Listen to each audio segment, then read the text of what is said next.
Hello student, class 9 measurement मापन। बच्चों आज के चैप्टर में मापन पढ़ना है। साइंस में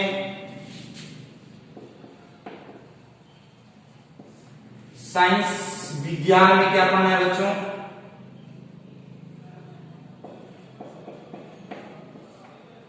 मापन पढ़ना है।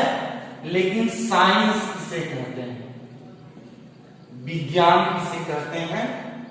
तो विज्ञान की परिभाषा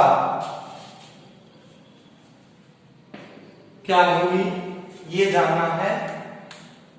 तो विज्ञान क्या है, परिभाषा बाद में जानते हैं। पहले विज्ञान, पूरे संसार, पूरे विश्व को देखा जाए तो पूरा संसार द्रव्यों से मिलकर के बना हुआ है। तो पूरे संसार जब द्रव्यों से मिलकर के बना है तो इस संसार में और क्या है? ऊर्जा। यानी पूरे संसार को अगर देखें हम तो ऊर्जा और प्लस द्रव्य से मिलकर के, एनर्जी और मैटर से मिलकर के पूरा यूनिवर्स, पूरा ब्रह्मांड बना हुआ है। प्रत्येक वस्तुओं में ऊर्जा पाई जाती है। प्रत्येक वस्तुओं में ऊर्जा यानी एनर्जी, आगे हम लोग पढ़ेंगे वर्क एंड एनर्जी। तो ऊर्जा भी निहित होती है प्रत्येक वस्तुओं में। तो विज्ञान जो है आपका, यानी एक देखा जाए तो ये प्राकृतिक रहस्य है।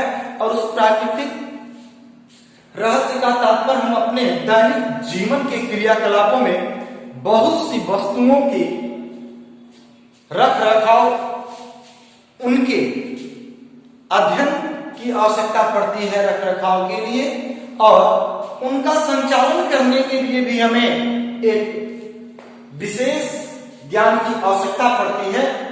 उनके बारे में अध्ययन करना पड़ता है, तब उन वस्तुओं का एक व्यवस्थित क्रम हमें मिलता है।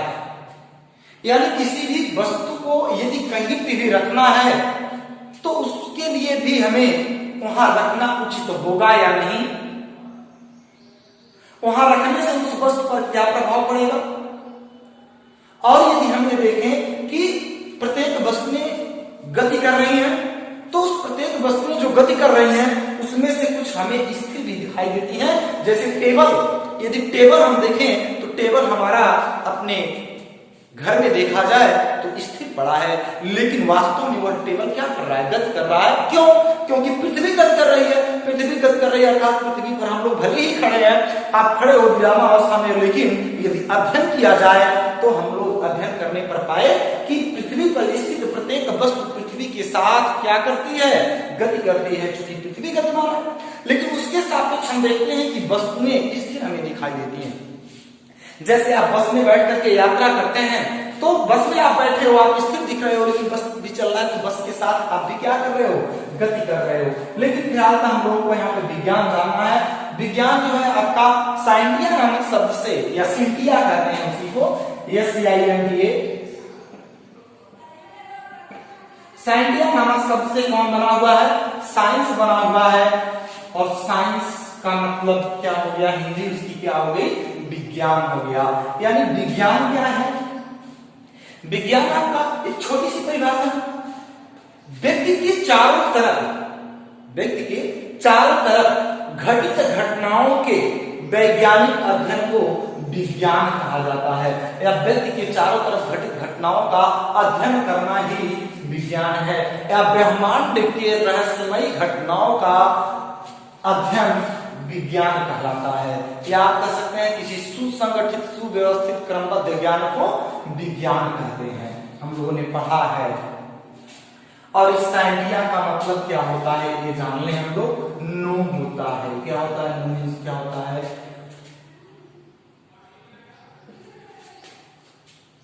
नो मीन्स क्या होता है?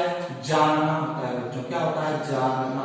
और जानना का मतलब किसी भी प्रकार का ज्ञान यदि हम अर्जित करते हैं, या किसी भी वस्तु के बारे में हम कोई चीज जानते हैं तो वह जानना ही क्या हो गया? विज्ञान हो गया। लेकिन उसे परिभाषा के रूप में क्या कहा जाता है? कि सुसंगठित, सुव्यवस्थित और क्रमबद्ध ज्ञान को क्या कहते हैं? विज्ञान कहते हैं। या किसी भी प्रकार के विशेष वस्तु का अध्ययन ही क्या कहलाता है? विज्ञान कहलाता है। ब्रह्मांड के बारे में घटित घटनाओं का अध्ययन करना ही क्या कहलाता है? विज्ञान कहलाता है। अब इस विज्ञान में एक चैप्टर है क्या? मापन, मेजरमेंट। तो बहुत सी घटनाएं हैं मेजरमेंट में, जैसे हमको धूप लग रही है, तो धूप लग रही है। अब कितने डिग्री सेल्सियस टेम्परेचर से हमको धूप लग रही है? अब ये डिग्री सेल्सियस क्या आ गया? ताप का मात्रक है। इन ताप को मापा किसमें? डिग्री सेल्सियस में। तो कैसे पता चला? यानी एक मानक माना गया होगा। किस प्रकार माना गया होगा? ये मापन में हम लोग क्लियर करेंगे कि क्या है। बशर्ते उससे पहले हम ये जानेंगे कि ऊर्जा क्या है। एक लाइन में लिखते हैं, पढ़ते हैं हम लोग कि कार्य करने की क्षमता को क्या कहते हैं? ऊर्जा कहते हैं। यानी किसी वस्तु के पास यदि कार्य नहीं कर रहा है तो यानी उसके पास ऊर्जा क्या है? कम है। मैटर क्या है? द्रव्य क्या है? चूंकि ये दो चीजें जानना आवश्यक है, फिर उसके बाद ये मेजरमेंट पे हम लोग चलेंगे कि मापन कौन सी, मापन की इकाई क्या है, या नीड ऑफ मेजरमेंट, मापने की आवश्यकता क्यों पड़ी? ऊर्जा क्या है बच्चों? कार्य करने की क्षमता को ऊर्जा कहा गया। द्रव्य क्या है? वह वस्तु जो स्थान घेरती हो, जिसे हम माप सकते हो, जिसका अनुभव कर सकते हो, उसे हम क्या कहते हैं? द्रव्य कहते हैं। क्या कहा जाता है? द्रव्य कहा जाता है बच्चों। अब द्रव्य क्या है? जिसे आप क्या कर सकते हो? माप सकते हो। ठीक, जिसका क्या किया जा सकता हो? मेजरमेंट किया जा सकता हो। जो क्या करता हो? स्थान घेरता हो, उसे हम क्या कहते हैं? द्रव्य कहते हैं। यानी जो वस्तुएं स्थान घेरती हो, जिनका मेजरमेंट किया जा सकता हो, जिनका अनुभव किया जा सकता हो, मेजरमेंट भी किया जा सकता हो, उसे हम क्या कहते हैं? द्रव्य कहते हैं। और कार्य करने की क्षमता को हम क्या कहते हैं? ऊर्जा कहते हैं। यदि हम भोजन ले लेते हैं तो भोजन से हमें क्या मिल जाती है? ऊर्जा मिल जाती है। हम जूस पी लेते हैं, अनार का जूस आप पीते हैं तो उस अनार के जूस से आपके शरीर में उस फ्रूट का जो जूस पीते हैं क्या मिलती है? उससे आपको ऊर्जा मिलती है। जो हम पानी पी लेते हैं, पानी से भी क्या मिलती है? हमें ऊर्जा मिलती है। यानी पानी में भी ऊर्जा निहित है, भोजन में भी ऊर्जा निहित है, फल खाते हैं उसमें भी ऊर्जा निहित है। यानी जिन पदार्थों का हम सेवन करते हैं उन पदार्थों में ऊर्जा क्या होती है? निहित होती है। लेकिन वह ऊर्जा हमारे शरीर में आ जाती है, यानी एक रूप से दूसरे रूप में बदल जाती है। तो इसके बाद में हमें विज्ञान को जानने के लिए, विज्ञान की परिभाषा तो हो गई कि व्यक्ति के चारों तरफ घटित घटनाओं का अध्ययन वैज्ञानिक विज्ञान है। ब्रह्मांड में घटित होने वाली घटनाओं का अध्ययन क्या है? विज्ञान है। मतलब चाहे तो परिभाषा कर सकते हैं कि हमारे तरफ चारों ओर घटित होने वाली घटनाओं का वैज्ञानिक अध्ययन ही क्या कहलाता है? विज्ञान कहलाता है। या कह लीजिए सुसंगठित, किसी वस्तु का सुसंगठित, क्रमबद्ध, सुसंगठित ज्ञान ही क्या है? विज्ञान है। या विज्ञान को और जटिल तरीके से यदि हमें जानना है तो उसके लिए हमें कल्पना की आवश्यकता होती है।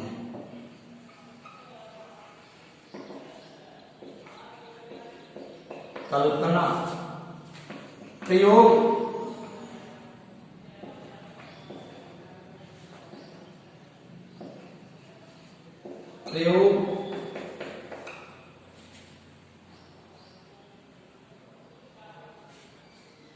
और पहला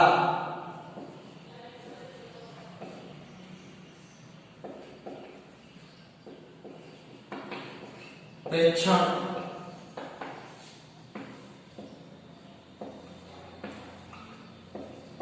कैलकुलेशन,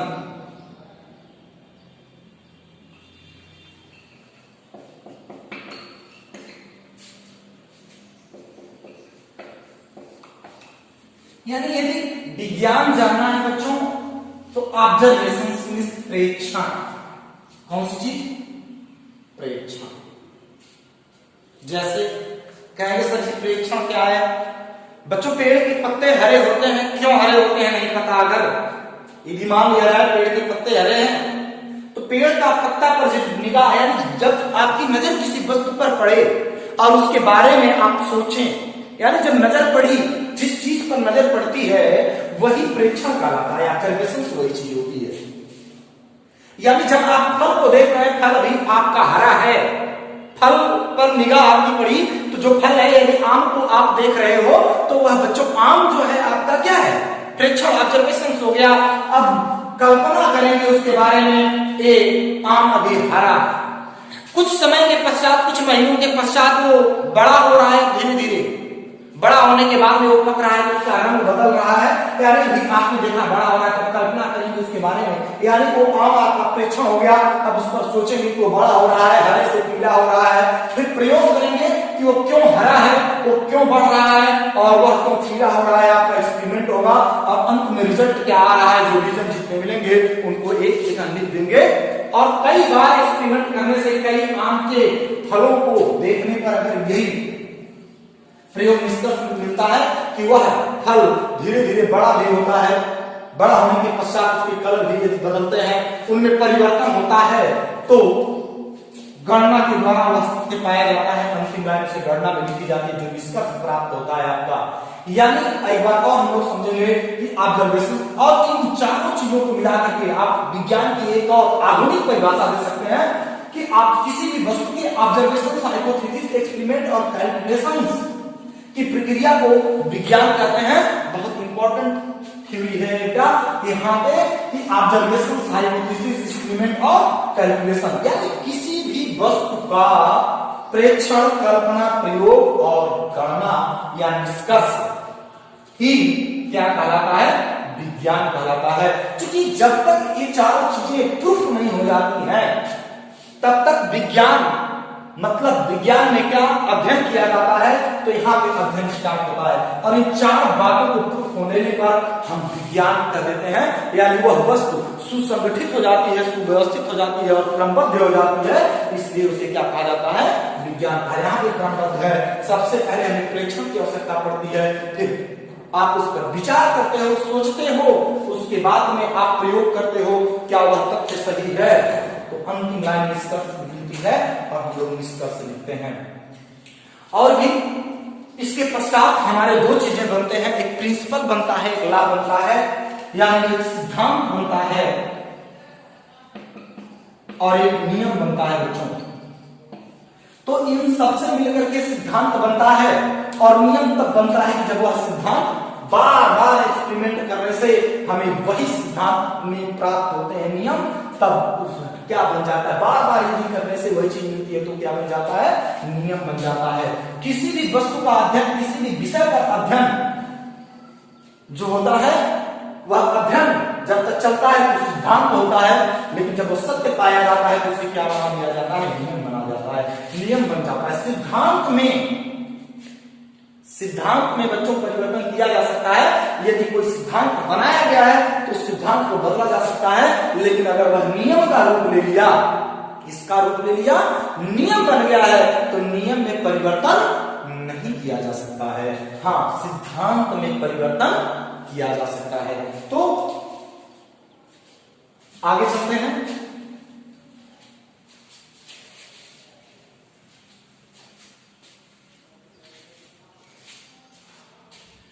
बच्चों विज्ञान में क्या पढ़ना है, मेजरमेंट। मेजरमेंट में नीड ऑफ मेजरमेंट क्या है,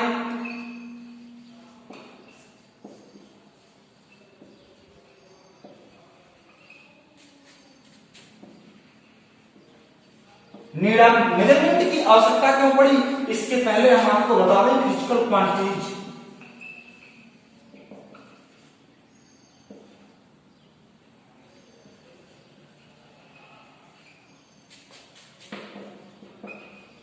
भौतिक राशियां क्या हैं, वे राशियां जिन्हें मापा जा सकता हो, जिनका ज्ञानेंद्रियों द्वारा प्रत्यक्ष रूप से अनुभव किया जा सकता हो, उसे हम भौतिक राशियां कहते हैं।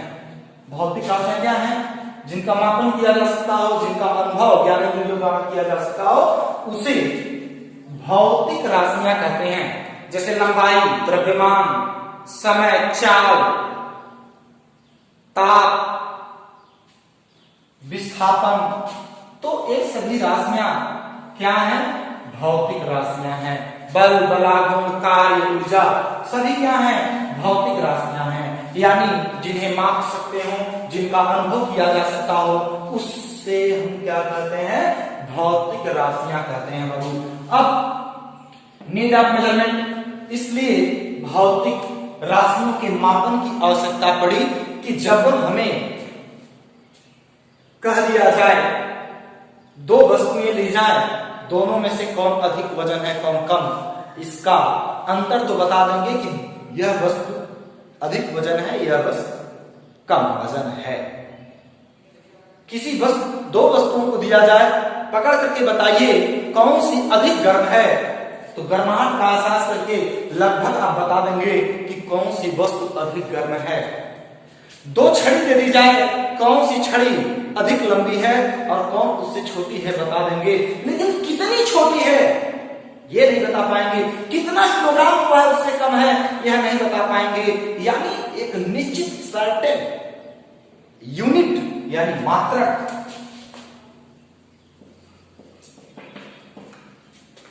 और एक चीज और मेजरमेंट में इंपॉर्टेंट है, न्यूमेरिकल वैल्यू।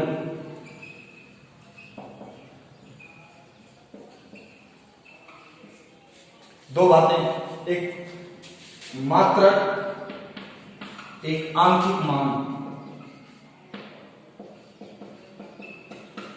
इतनी चीजें।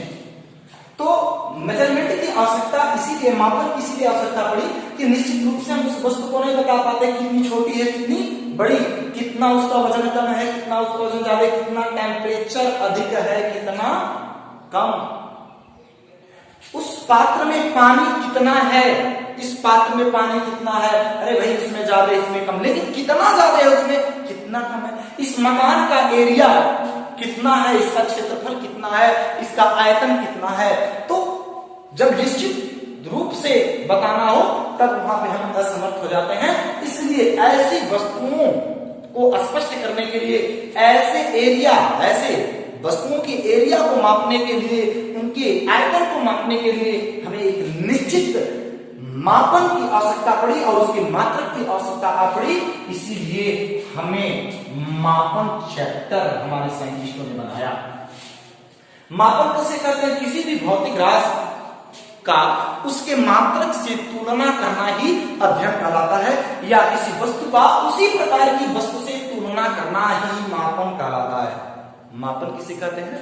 किसी वस्तु का उसी वस्तु से तुलना करना या उसी वस्तु के मात्रक से तुलना करना मापन कहलाता है, यानी कंपैरिजन।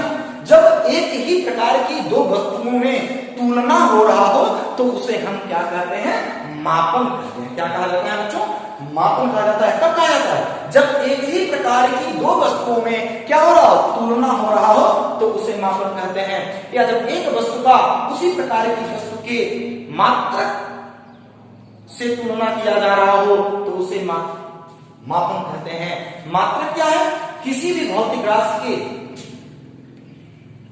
उसे मापने के लिए एक निश्चित मानक को नाम दे दिया जाता है जिसे मात्रक कहते हैं। किसी भी भौतिक राशि के मापन हेतु एक निश्चित मानक मान लिया जाता है जिसे मात्रक कहते हैं। क्या कहते हैं? मात्रक कहते हैं। न्यूमेरिकल वैल्यू क्या है? जैसे न्यूमेरिकल वैल्यू किसी भी भौतिक राशि के मात्रक में उपस्थित न्यूमेरिकल वैल्यू यह प्रदर्शित करता है कि वह मात्रक उसमें कितनी बार सम्मिलित है। जैसे मैं कहूं 10 मीटर तो लंबाई का मात्रक मीटर है, भी आगे स्पष्ट होगा, लेकिन ये 10 मीटर एक बार कितनी बार इसमें सम्मिलित होगा? 10 बार सम्मिलित होगा बच्चों। तो जो 10 है ये न्यूमेरिकल वैल्यू है।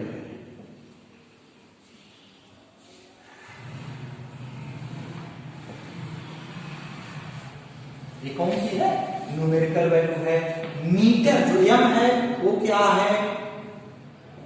यूनिट है, मात्रक, यानी ये यूनिट है और ये उसका आंकिक मान है। तो अब हम ये जानेंगे कि जो मात्रक क्या है, मात्रक आपने जान लिया कि मात्रक क्या है। किसी भी भौतिक राशि को मापने के लिए एक निश्चित मानक मान लिया जाता है और उसे एक नाम दे दिया जाता है जिसे उस भौतिक राशि का मात्रक कहते हैं। अब मात्रक की विशेषताएं क्या है? मात्रक यूनिट के कैरेक्टर क्या है? कैरेक्टर्स ऑफ यूनिट क्या है? तो बच्चों पहला कैरेक्टर है कि मात्रक जो है वो निश्चित परिमाण का होना चाहिए। मात्रक कैसा होना चाहिए? निश्चित परिमाण का होना चाहिए। ठीक। दूसरी बात, मात्रक समय के साथ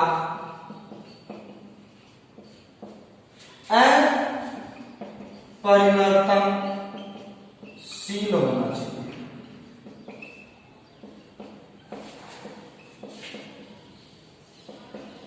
अगली बात पूछो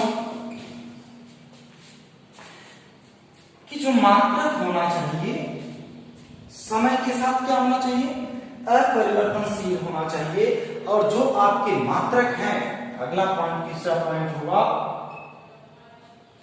कि एक स्थान से दूसरे स्थान पर जाने पर, स्थान परिवर्तन होने पर उनके मान में कोई परिवर्तन न हो। स्थान बदलने पर उनके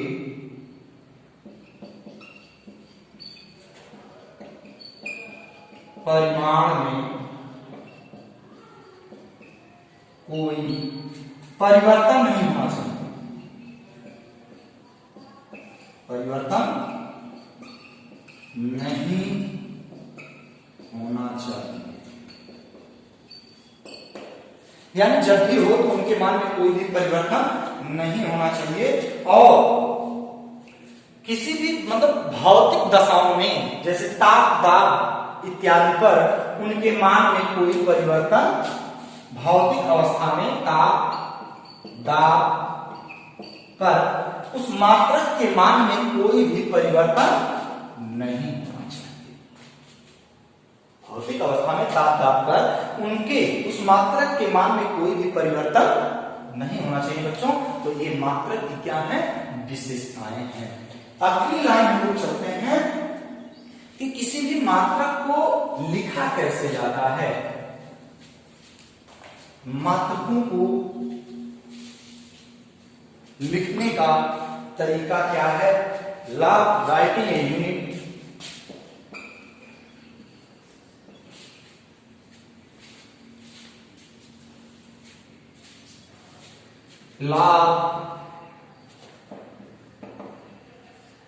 राइटिंग ए यूनिट किस तरह से किसी भी मात्रक को लिखा जाता है। तो बच्चों किसी भी मात्रक को लिखने के लिए जो उसका पहला अक्षर होता है वो कैपिटल होता है। जैसे न्यूटन, अगर कैपिटल तब होगा कि जब वह किसी वैज्ञानिक का नाम होगा, जैसे न्यूटन।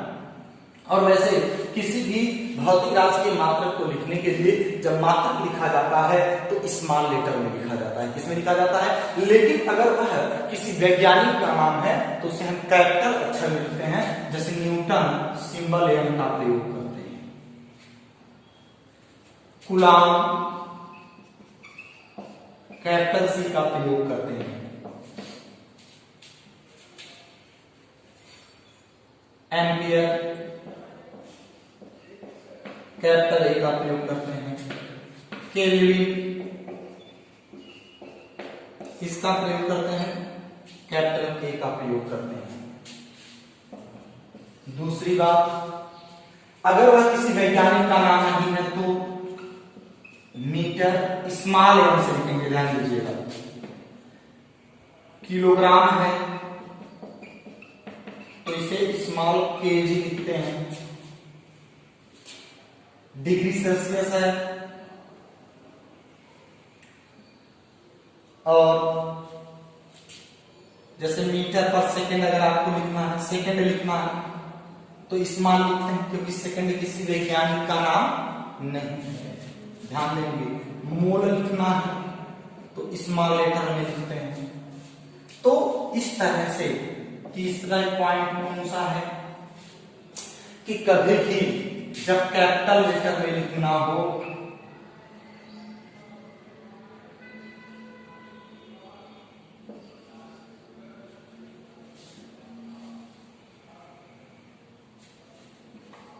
अगला पॉइंट आता है हम लोगों का इसमें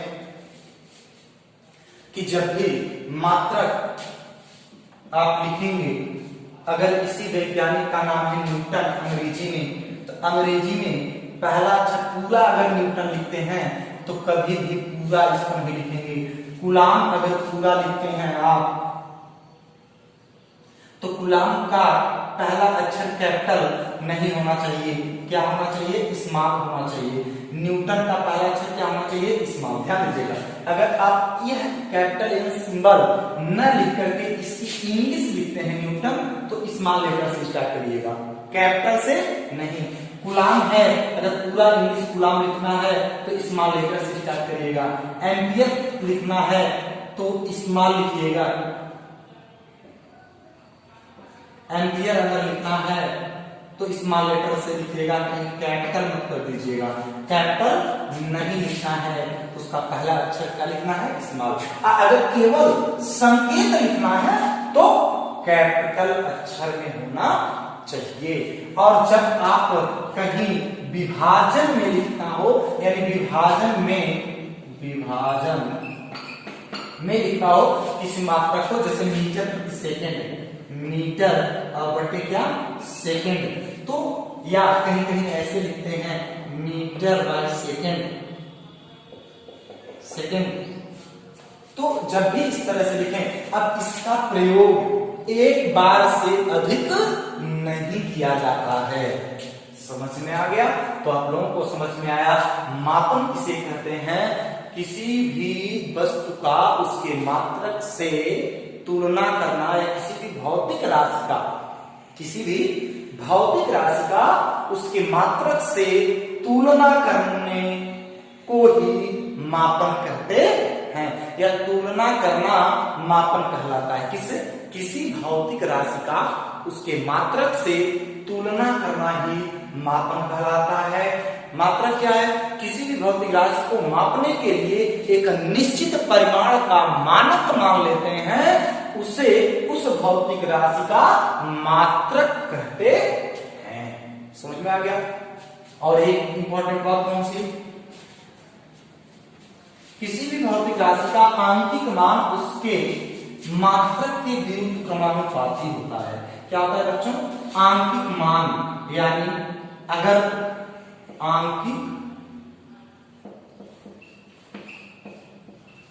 मान व्युत्क्रमानुपाती क्रमानुपाती होता है किसके? मात्रक के, यानी यूनिट के।